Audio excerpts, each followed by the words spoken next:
Obviously, the most exciting time you have as a coach program to open the season, and we're fortunate to have the weather outlook that we have. I know Sunday's a little rough, but to have 70-degree temperatures, so fortunate. And there's a lot of people that have battled the temperatures and the snow, and I know JMU has had a difficult time with that. My son coaches at NC State. I get the blow-by-blow for what they've dealt with the winter storm. So I think JMU had ice on their field January 24th through basically this week. So they've had a challenge. I've known Ike for the better part of 25, 30 years. They've put their team in position to play in these environments every year in some form or fashion. They were in a regional a couple years ago, I believe that was at NC State. So their season, that's an action-oriented team. They provide a lot of pressure with their offense, and their roster, like ours, there's transition and it's new.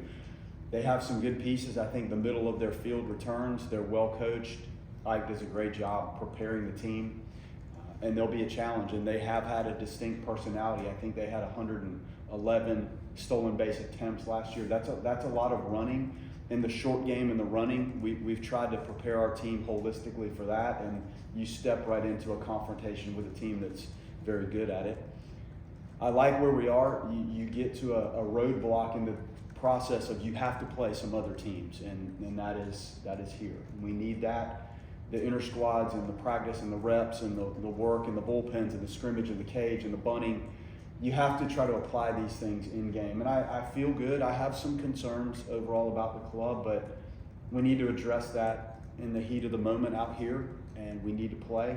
We need to compete. We need to evaluate, and we need to adjust from the good and bad as we go through these innings and games. And I think our pitching overall is in pretty good shape.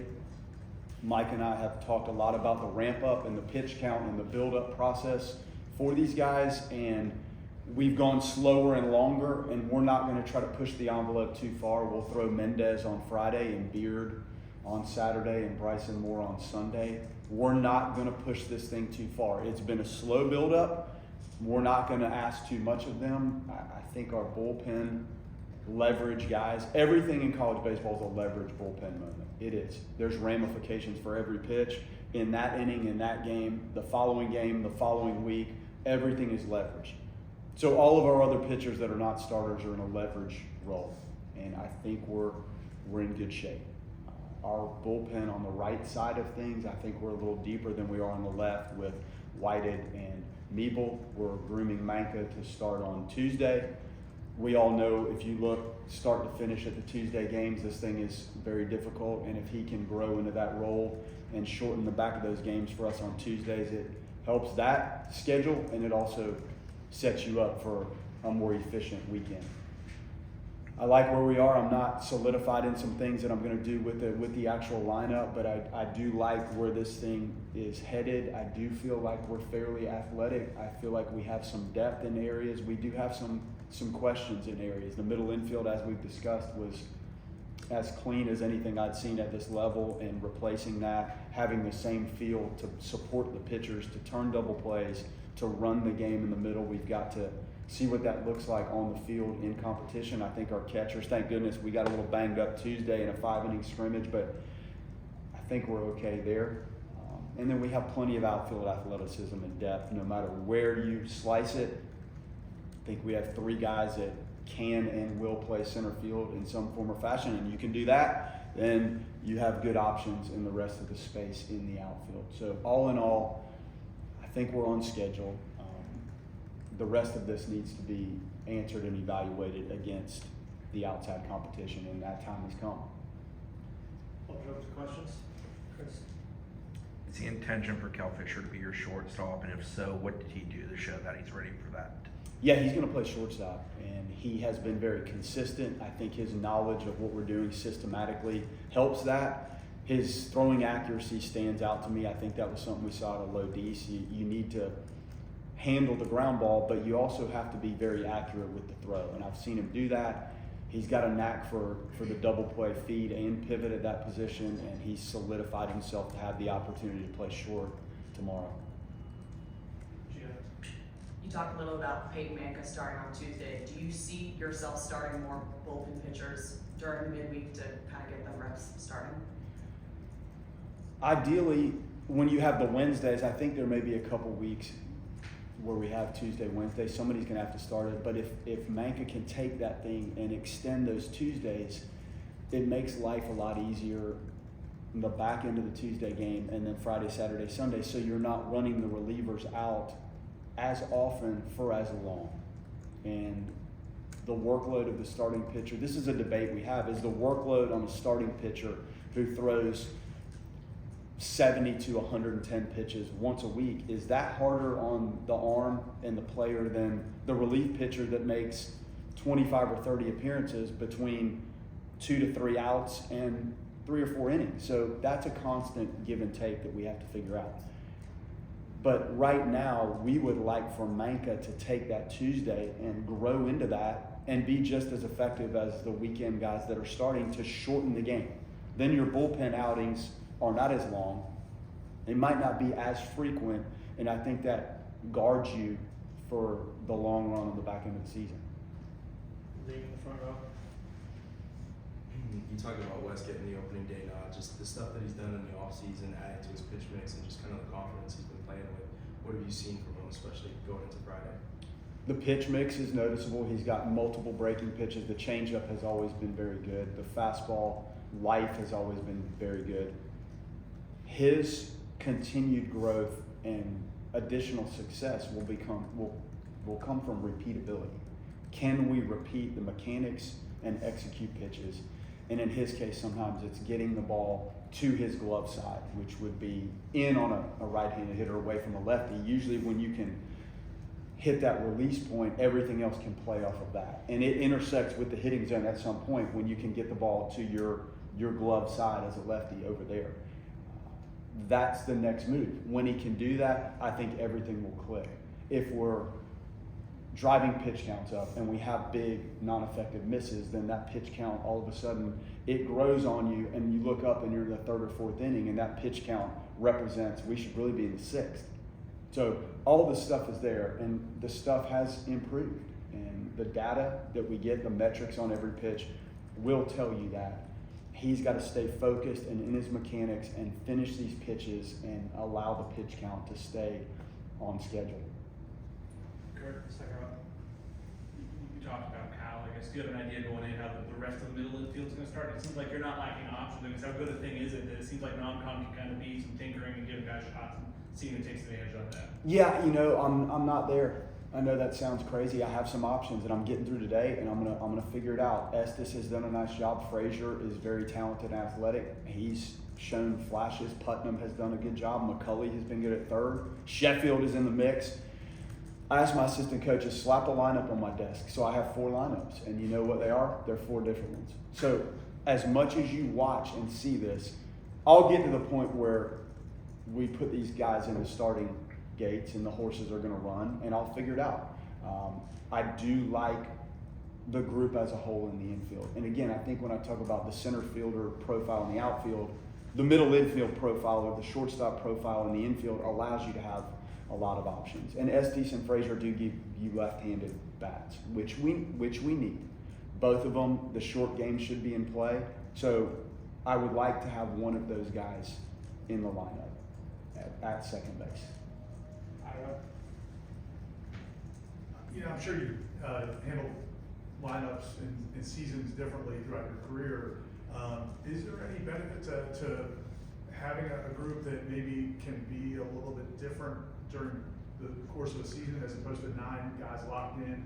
Have you done it both ways, and are there any positives or negatives? I think there's positives in having the variety. I think it keeps everybody engaged and involved. You have to have personnel that seems to fit that. I don't want to overcook an attempt to get everybody engaged and involved if it doesn't fit the situation of the game or the team success. So I do like that. And when you're athletic, you have pinch run options and you have matchup options, and I need to do a better job of keeping the catchers healthy, and we have some depth there, and you have guys that can run that are not on the field starting the game at the right time to think about pinch running for some of your catchers and get somebody else in and take advantage of base running opportunities. I would like to be able to do that. I do need to see what this feels like when we play. You can you can coach this and project and predict, and sometimes it's hard until you've had consistent outside games to really gauge what seems right. But I would like to have guys involved. I really would. It's better for the program. Everybody's on edge and ready to play when they show up at the stadium. And when you're playing hopefully 70 games, it does keep people fresh. And I would like to do that. I can't force that, but I would like to do it. And then within the lineup, how you stack and bunch things, we know Miles, we need to figure out where that fits and what works best around it. I have enjoyed grouping my runners together. So there's, within a lineup, do you have two different lineups where part of it, there's not maybe as much action and you let guys do their thing? And then there might be part of the lineup where the playbook is completely wide open, and if you can stack some of that, I think it creates more opportunities and threats and more comfort in managing the game. I do think we have that situation. I recognize the blood, sweat, equity that some of these guys have built up in their time here. And we're not talking about, 6 seniors on a team, but there have been some guys that have gone through these battles and have been in the program and have waited to play. I have to assess that a little bit too in giving people opportunities. Liam, we'll go Liam and then Bob, sorry. Chris. I'm sorry, Chris. Sorry, apologize. You spoke about concerns. I presume emotional response in real time is one of those that You you just got want to it. see how it plays out. Yes, 100%.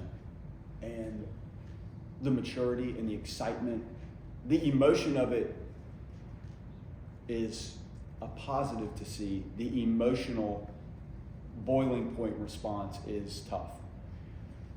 The difference in this sport is the frequency with which we play. You're talking 4 nights a week, in some cases 5. Some of these things get bunched up on you. The calls don't always go your way.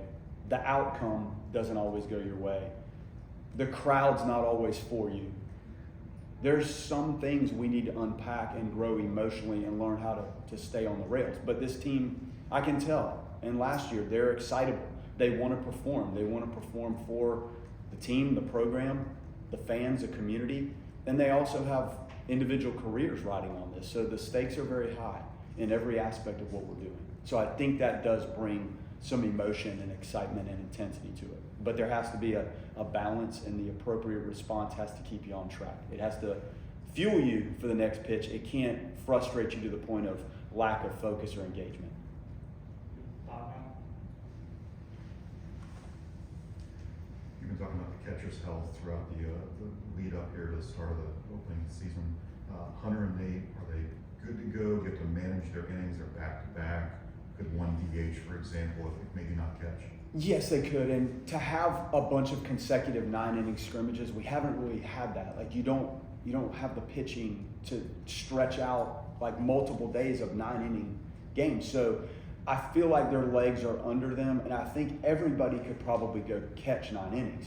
Now to come back the next day and do it again, and to do it a third day and then do it on Tuesday, that's where we have to involve guys. And we took 2 foul balls. Well, we had a cross up and a foul ball almost in consecutive pitches Tuesday night. You could have heard a pin drop in the place because Carnes took one off the hand and Caden Fromell took one off the hand.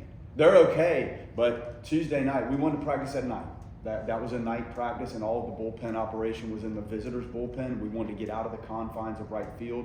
So we had a good plan drawn up, and then I walked out of there Tuesday night, wanted to throw up in the bushes on the way to the car because you're like, did we just lose 2 catchers? And they're fine. We found out yesterday they're fine, but nobody was fine Tuesday at 9 o'clock. You talked a little about having 4 different lineups right now. Your assistant coaches did that. Are you looking, as this weekend is more experimental, what kind of specific things are you looking for? Are you wanting things to be solidified going to Arlington?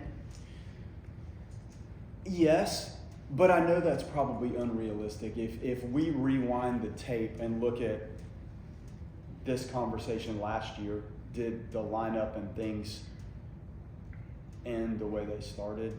Miles is probably a good example. Like 2 or 3 weeks into this thing, Miles' freshman year, like that was tricky. By the end of the year, totally different conversation, and that's just one example. You're going to see people grow and thrive in the heat of competition, and I just don't know. It's impossible to know right now. So some of the guys that are out there are going to have earned this opportunity, and we'll pivot. And when we get to Jacksonville on Tuesday, and then when we get to Arlington on Friday, each one of these is its own individual battle. And I really have to keep that in mind and feel what I feel tomorrow, and then prepare for Saturday and feel what we feel there. And the ebbs and flows of it talks to us as coaches, and it probably talks to you as you cover the team, what feels right and what looks right. And it may be different once you get into the innings and the competition, the emotion. It may be different. So I have to understand that and not force one way or another. You have to try to coach this thing with some feel to the best of your ability. Kurt, last year to have the three lefties in rotation, this year two and one. I guess you could have lined it up left, right, left, maybe switch things up a little bit to leave with the two lefties. Is that just two guys who separated themselves? I guess how have you seen Trey, as you played a decent amount of college baseball, kind of adapt to the jump to kind of the top level of college baseball? Well, he's got some exceptional pitches, and when you watch the command, there was probably one inning that I recall where he wasn't really on the screws with the stuff, and that changeup is spectacular. And I say that, am I giving a scouting report? Everybody we play is going to be able to dive into this and know it's exceptional. And one of the keys to this is that you have a plus secondary pitch that you can command and that you know how to use when you have opportunities to finish hitters and get strikeouts. He has done that. He seems to have poise. He understands himself. He understands the things going on around him in the game. So I don't see any issue with pivoting into this environment pitching. Like he's seasoned. He's been there and done it. I don't think the stadium or where we go is going to affect him. The makeup is on point from what I've seen, and he will pitch in some environments that are clearly different, and all of our guys will experience that. I don't have a concern. Leah? You mentioned John Stutzer and Polino a lot this year, two freshmen who are kind of advanced at the plate. You maybe hope opening weekend and through the first month or so of the season, maybe rotate them in, whether it's just DHing, just get at bats. What's the plan? 100%. They need to be involved. They need to be involved. Like these guys, what we saw fall in preseason, that's one part of it. And then in the season, that body of work and their growth, we have to try to incorporate those guys. And I'm not ruling this out for tomorrow either. They're going to be involved. They're different athletes, different profiles. Stutzer can pinch run. He's one of the faster guys I've ever coached, and you can use him in a lot of different areas. He could go to center field, corners.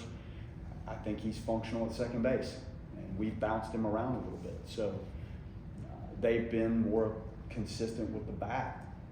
Fall to today, when you look at it, they've been really effective and dangerous, and they're talented. Different. Now, Polino's not the runner that Stutzer is.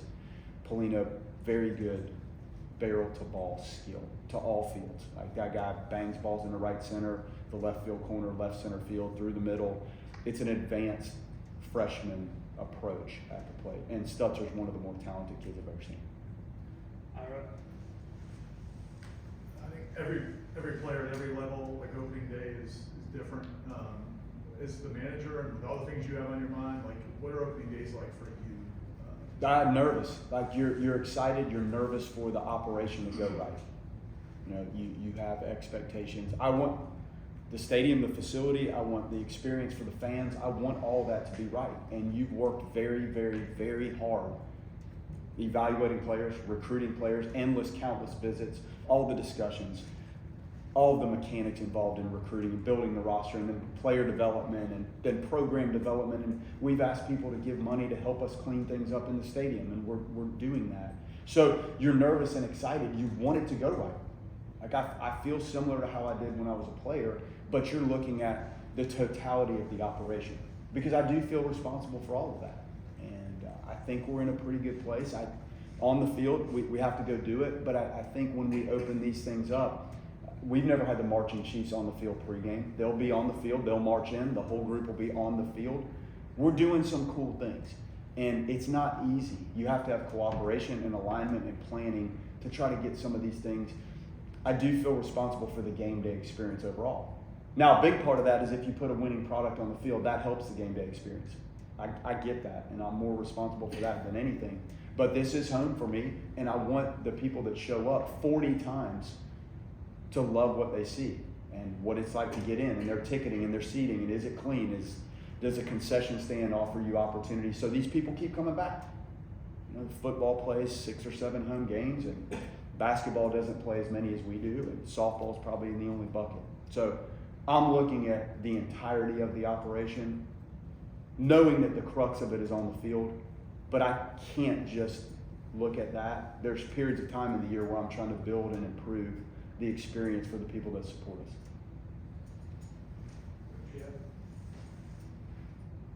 A couple weeks ago, you mentioned last year with your rotation, correct me if I'm wrong, Mendez and Fellini maybe being a little too similar to more than you'd like.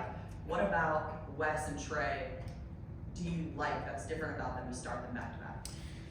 Well, it's a different arm slot. They both have good change-ups, totally different change-ups.